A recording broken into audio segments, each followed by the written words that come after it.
اعوذ باللہ من الشیطان الرجیم بسم اللہ الرحمن الرحیم۔ رکوع نمبر 7 کا آغاز ہوتا ہے۔ اللہ تعالیٰ ارشاد فرماتے ہیں ضرب لكم مثلا من انفسكم هل لكم مما ملكت ايمانكم من شركاء فيما رزقناكم فانتم فيه سواء۔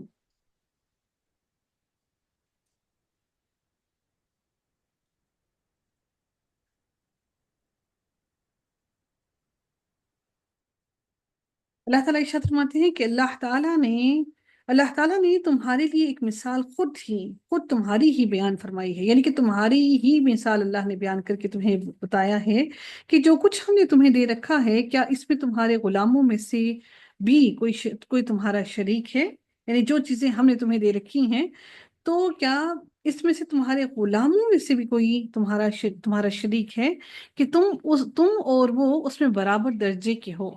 یعنی جب تم یہ پسند نہیں کرتے کہ تمہارا غلام اور نوکر چاکر جو تمہارے ہی جیسے انسان ہیں وہ تمہارے مال اور دولت میں شریک اور تمہارے برابر ہو جائیں، تو پھر یہ کس طرح ہو سکتا ہے کہ اللہ کے بندے جو کہ اللہ نے خود ان کو بنایا، اور ہم سارے کے سارے بندے، ہم اللہ تعالیٰ کی ساری خلقت اللہ تعالیٰ کے غلام ہیں؟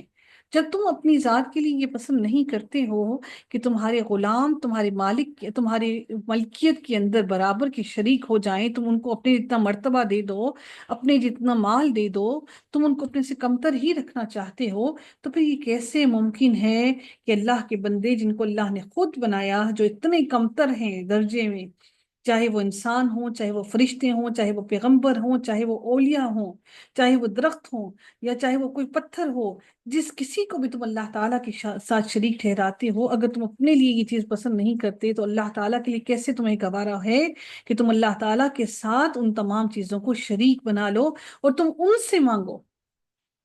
تو اللہ تعالیٰ نے واضح الفاظ میں فرما دیا کہ تم اور وہ اس میں برابر درجے کے ہو، اور تم ان کا ایسا خطرہ رکھتے ہو جیسا خواہ اپنوں کا، یعنی کہ جب کہ وہ بھی اللہ کے غلام اور اس کی مخلوق ہے، یہ تمام چیزیں، یعنی جس طرح پہلی بات نہیں ہو سکتی کہ تم اپنے ساتھ ان کو ملکیت میں برابر کے شریک نہیں کر سکتے ہو، تو اللہ کے ساتھ بھی کسی کو شریک نہ کرو۔ اللہ تعالیٰ نے جو آگے فرمایا کہ اور تم ان کا ایسا خطرہ رکھتے ہو جیسے خود اپنوں کا، یعنی کیا تم اپنے غلاموں سے اس طرح ڈرتے ہو جس طرح تم آزاد لوگ آپس میں ایک دوسرے سے ڈرتے ہو؟ کہ اگر تمہیں یہ ڈر اور خوف ہے کہ اگر تم نے اپنی ملکیت ان کو دے دی، سونپ دی، تو کہیں ایسا نہ ہو کہ وہ تمہارے برابر ہو کر تمہاری برابری کرنے لگے اور تم سے ڈرنا بند کر دیں، تمہاری غلامی نہ کریں، تمہارا کام نہ کریں، تمہاری جائیداد کو پوری کی پوری کو غصب کر لیں اور پوری کی پوری جائیداد ہڑپ لیں۔ تو پھر اللہ تعالیٰ فرماتی ہیں کہ تم اپنے لیے ان سے ڈرتے ہو، اپنے غلاموں سے، کہ کہیں ایسا نہ ہو وہ ایسا نہ کر دیں تمہاری جائیداد کو، تم اپنی جائیداد میں ان کو شریک نہیں ٹھہراتے ہو، تمہارے دل میں ڈر اور خوف ہے اپنے مال کے لیے، اور تم ان کا مرتبہ بڑھنے سے بھی ڈرتے ہو۔ پھر اللہ تعالیٰ فرماتے ہیں كَذَلِكَ نُفَصِّلُ الْآيَاتِ لِقَوْمٍ يَعْقِلُونَ، ہم عقل رکھنے والوں کے لیے اسی طرح کھول کھول کر آیات بیان کرتے ہیں تاکہ وہ عقل سے کام لیں، اور وہ تاکہ اللہ تعالیٰ کے ساتھ کسی بھی چیز کو شریک ٹھہرانے سے بچ جائیں، تاکہ وہ غور و فکر کا اہتمام کریں، غور و فکر کریں۔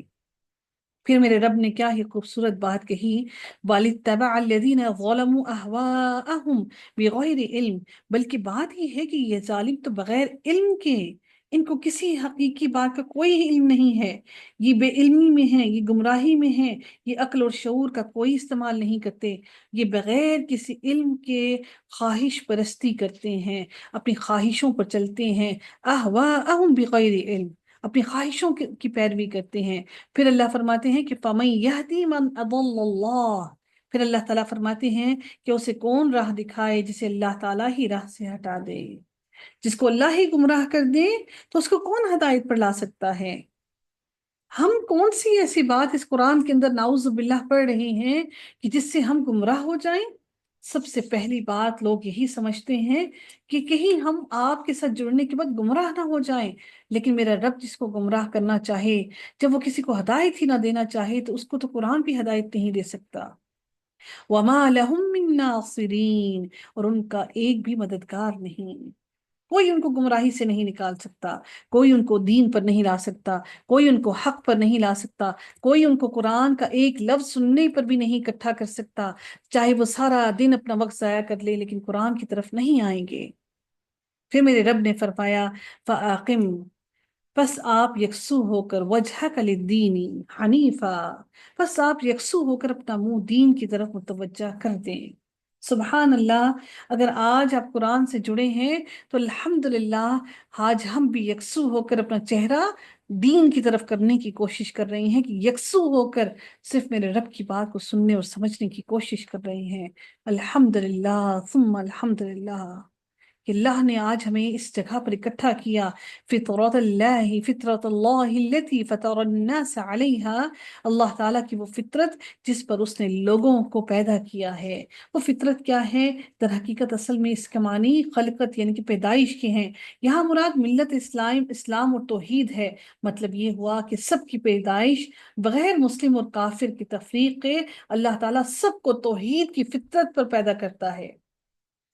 جس طرح اللہ تعالیٰ نے عہد الست لے کر سب کے لیے واضح کر دیا، انسان کی پیدائش زمین پر آنے سے پہلے اللہ تعالیٰ نے جب سب یہ واضح کر دیا عہد الست لے کر کہ اللہ تعالیٰ کو ہی اپنا رب جانیں گے اور مانیں گے، اور نبی اکرم صلی اللہ علیہ وآلہ وسلم کی حدیث میں ہے کہ نبی اکرم صلی اللہ علیہ وسلم نے فرمایا کہ ہر بچہ فطرت پر پیدا ہوتا ہے، لیکن پھر اس کے ماں باپ اس کو یہودی، عیسائی اور مجوسی وغیرہ بنا دیتے ہیں۔ اللہ تعالیٰ کے بنائے کو بدلنا نہیں۔ اللہ تعالیٰ نے کیا فرمایا؟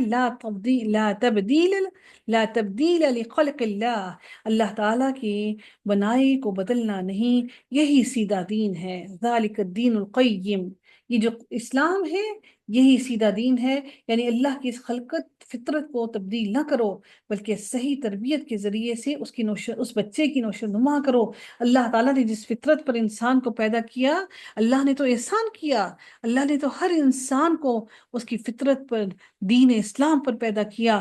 پھر رب کائنات نے فرمایا لا تبدیل لخلق اللہ، اس کی فطرت کو جس فطرت پر پیدا کیا گیا ہے اس کی بنائی کو نہ بدلو اس کی بنائی کو۔ ذالک الدین قیم، اللہ تعالیٰ پہ نصیحت کر رہے ہیں کہ یہ جو دین اسلام ہے یہی سیدھا دین ہے، ولیکن اکثر الناس لا یعلمون، لیکن اکثر لوگ اس کا علم نہیں رکھتے۔ تو آپ لوگ اس چیز کا فیصلہ کر لیجئے کہ اللہ تعالیٰ نے انسان کو صحیح دین پر، صحیح فطرت پر پیدا کیا، تو پھر یہ میں اور آپ ہیں جو اپنی اولاد کو غلط رستوں پر لگاتے ہیں اور اس فطرت کو بدل کر ہم فرقوں میں بٹ جاتے ہیں اور بچوں کو غلط رستے پر لگا کر پھر ہم ان کو بھی جہنم کے باشی اور جہنم کے باسی بناتے ہیں۔ اس لیے جب آپ ماں بن جائیں، جو زندگی کا وقت آپ نے گزار لیا، اس ماں بننے کے بعد تو آپ پر فرض عائد ہو جاتا ہے، آپ پر فرض عائد ہوتا ہے اپنی اولاد سے محبت کے لیے کہ ہم اپنے بچوں کی صحیح دین کے مطابق تربیت کریں۔ اس کے بعد تو اب آپ کے اوپر اتنے بڑے فرائض ہو گئے، آپ اپنے ساتھ کوئی ایک پوری کی پوری امت کے بچوں کو اور اگلی آنے والی نسلوں کو جہنم کے لیے تیار کر رہے ہیں کیا؟ اور پھر ہم سمجھتے ہیں ہمارے پاس وقت نہیں کہ ہم قرآن سیکھ سکیں، اور اگر ہمارے پاس وقت نہیں ہے اور ہم یہ سمجھتے ہیں کہ بچوں کی تربیت کے لیے ہمارے پاس وقت نہیں ہے، ہمیں بچے ہمارے نیگلیکٹ ہو جائیں گے۔ کیسے نیگلیکٹ ہوں گے؟ آپ وہ 9 ماہ جو ماں بچے کو پیٹ میں رکھ کر وہ 9 ماہ کا عرصہ گزارتی ہے اور اس 9 ماہ کے لیے انتظار کرتی ہے، ہم وہ 9 ماہ بھی قرآن کو نہیں دیتے کہ ہم بھی تو ماں بننے لگے ہیں، ہمیں بھی تو اپنی تربیت کی ضرورت ہے۔ ہر چیز کا ہم ہر چیز کی کوشش کرتے ہیں، ہر چیز کو نئے آنے والے بچے کے لیے تیار کرتے ہیں، نہیں کرتے تو خود کو دین اسلام کے لیے تیار نہیں کرتے کہ اب ہمارے ہاتھ میں میرے نبی کی امت آنے لگی ہے۔ سبحان اللہ، اب آپ کے ہاتھ میں نبی کی امت کے بچے ہیں، اب تو آپ کی رسپانسبلٹی بہت بڑھ گئی۔ ہماری رسپانسبلٹی ہم سمجھتے ہیں صرف بچے کو کھانا کھلانا، سلانا، نہلانا، اچھے کپڑے پہنانا، اور اس کے بعد جب بچہ بولنا سیکھ جائے 2-3 ٹوٹے پھوٹے الفاظ اس کو اسکول پہنچا دینا ہے۔ یہ ہماری رسپانسبلٹی نہیں ہے، ہماری رسپانسبلٹی اس سے کئی گنا بڑھ کر ہے۔ اگر نہ ہوتی تو ماں کے قدموں تلے جنت نہ ہوتی۔ تو آپ اپنے آپ کو اس وقت کے لیے تیار کیجئے۔ میرے رب نے آگے فرمایا اگلی آیت کے اندر کہ منیبینا الیہ واتقوہ واقیموا الصلاۃ ولا تکونا من المشرکین۔ اللہ تعالیٰ فرماتے ہیں لوگوں اللہ تعالیٰ کی طرف رجوع ہو کر یعنی کہ اللہ تعالیٰ کی طرف متوجہ ہو کر رجوع کرو اور اس سے ڈرتے رہو، اور پھر نماز کو قائم رکھو اور مشرکین میں سے مت ہو جانا۔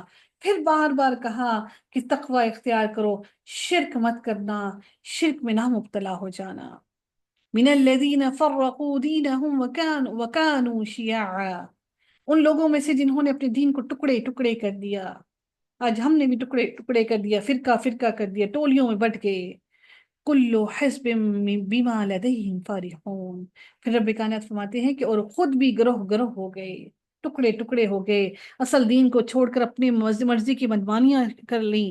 اور ہم چاہتے ہیں کہ ہماری مرضی کے مطابق ہی ہر کوئی بولے، ہماری مرضی کے مطابق ہی ہر کوئی دین کو بتائے۔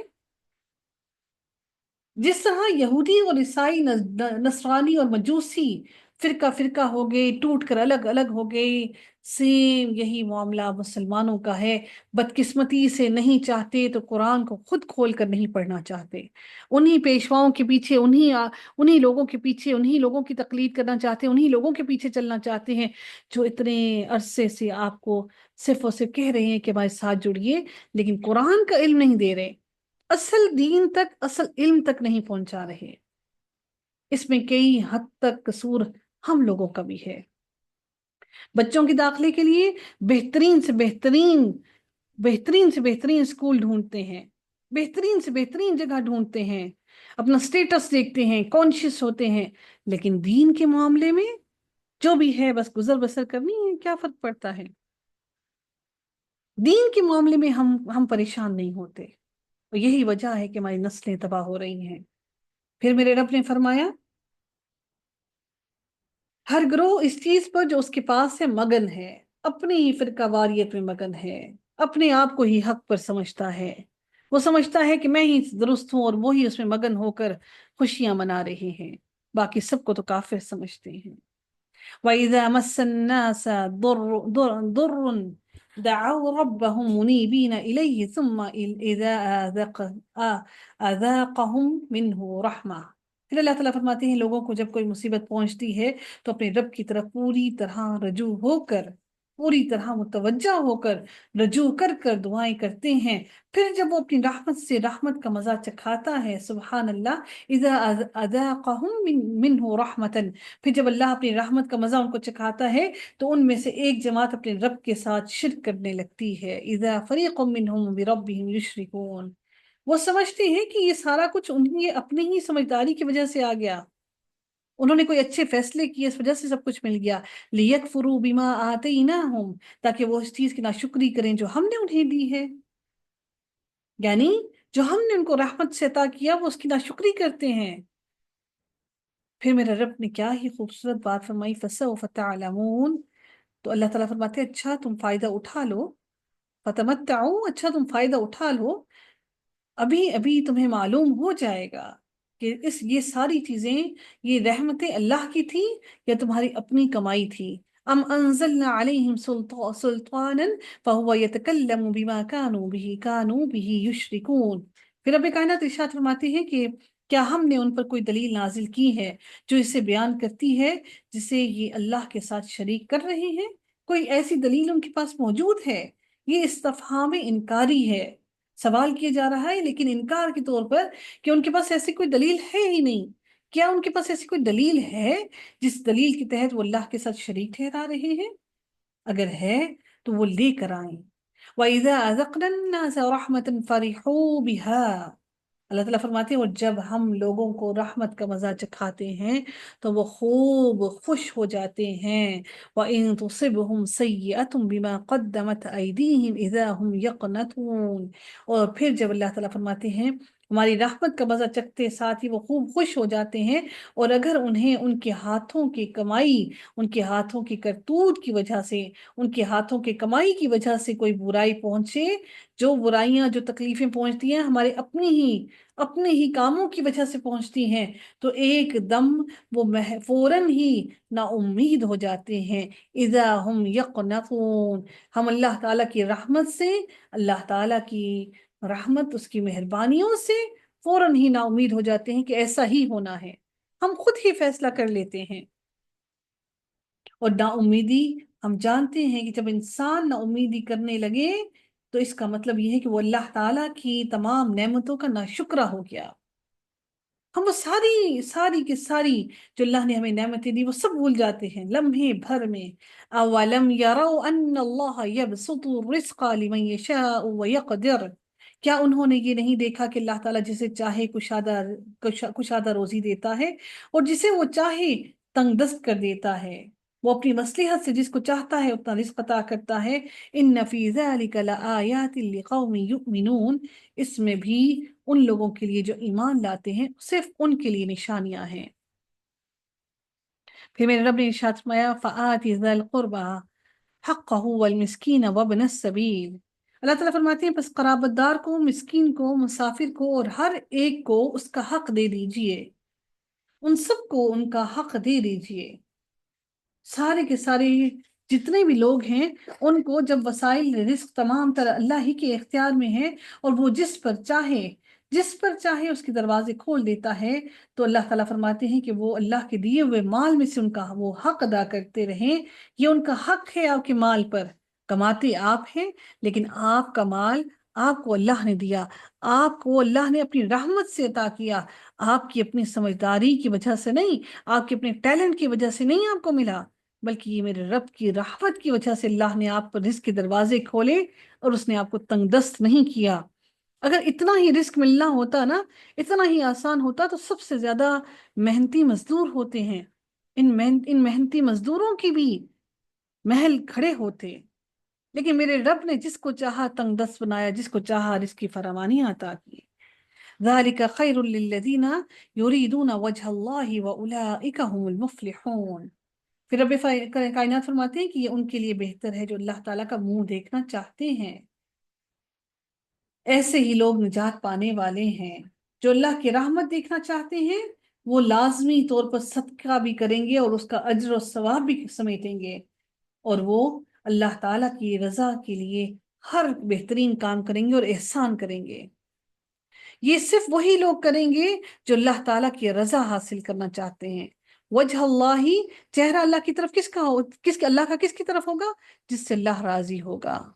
اور یہی وہ لوگ ہیں جو فلاح پا جائیں گے. وَمَا آتَيْتُم مِّن رِبًا لِيَرْبُوا فِي أَمْوَالِ النَّاسِ فَلَا يَرْبُوا عِندَ اللَّهِ وَمَا آتَيْتُم مِّن زَكَاةٍ تُرِيدُونَ وَجْهَ اللَّهِ فَأُولَٰئِكَ هُمُ الْمُضْعِفُونَ.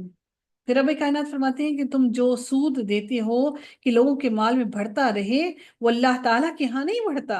تم سمجھتے ہو کہ تم سود دو گے، بظاہر تمہیں ایسا لگتا ہے کہ سود سے تمہارا مال بڑھتا رہے گا، لیکن سود سے تمہارا مال نہیں بڑھے گا. یہ مال تمہیں لگتا ہے بڑھے گا، لیکن اللہ تعالیٰ کے ہاں یہ مال نہیں بڑھے گا اور اللہ اس میں برکت بھی نہیں عطا کرے گا.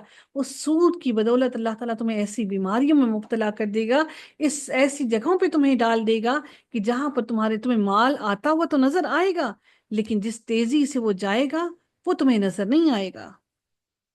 تو اللہ تعالیٰ فرماتے ہیں کہ وہ جو سود تم لوگوں کو دیتے ہو، تم سمجھتے ہو کہ تم اس سود کو بڑھا رہے ہو، بڑھ رہا ہے، تو فلا یربو عند اللہ، تو وہ اللہ کے ہاں نہیں بڑھتا. وما آتیتم من زکاة تریدون وجہ اللہ.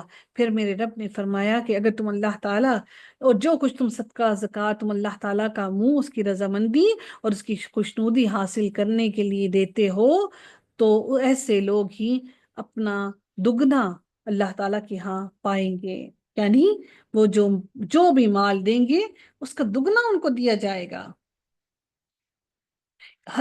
صحیح مسلم کی حدیث میں ہے کہ اچھا، زکوٰۃ اور صدقات میں ایک تو روحانی طور پر اضافہ بھی ہوتا ہے، انسان روحانی طور پر بھی سکون محسوس کرتا ہے، اور بقیہ مال میں اللہ تعالیٰ کی طرف سے برکت ڈال دی جاتی ہے، اور دوسرے قیامت والے دن اس کا اجر و ثواب کئی گنا ملے گا. جس طرح صحیح مسلم کی حدیث میں آتا ہے کہ حلال کمائی میں سے ایک کھجور کے برابر صدقہ بڑھ بڑھ کر روز قیامت بہت پہاڑ کے برابر ہو جائے گا، سبحان اللہ۔ اور لیکن یہ آپ کے اپنے ہاتھ سے دیا ہوا صدقہ اور زکوٰۃ ہو۔ اللہ الذی خلقکم ثم رزقکم ثم یمیتکم ثم یحییکم هل من شركائكم من يفعل من ذلكم من شيء سبحانه وتعالى عما يشركون۔ پھر رب کائنات ارشاد فرماتے ہیں کہ اللہ تعالیٰ وہ ہے جس نے تمہیں پیدا کیا، پھر روزی دی، پھر مار ڈالے گا، پھر زندہ کر دے گا۔ بتاؤ تمہارے شریکوں میں سے کوئی ایسا ہے جو ان میں سے کچھ بھی ایسا کر سکتا ہو؟ اللہ تعالیٰ کے لیے پاکی اور برتری ہے ہر اس شریک سے جو یہ اللہ تعالیٰ کے ساتھ شریک ٹھہراتے ہیں۔ سبحانہ وتعالی عما یشرکون۔